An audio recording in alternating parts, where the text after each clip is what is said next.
Hi, I'm David Gahl. I'm the Deputy Director of Environmental Advocates of New York, and welcome to this installment of our video blog.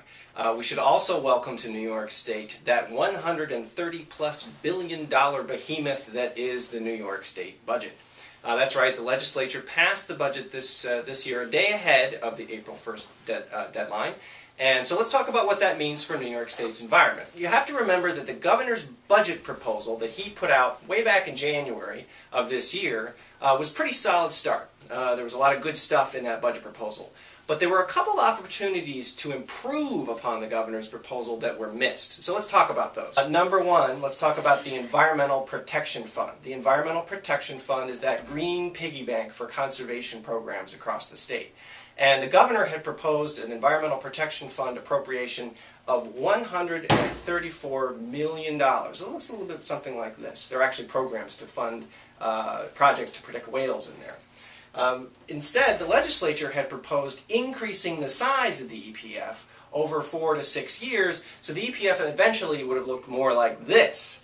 Unfortunately, this guy was left off the table, and we're back to $134 million. Looks more like that. The second missed opportunity in the budget relates to the science around hydrofracking.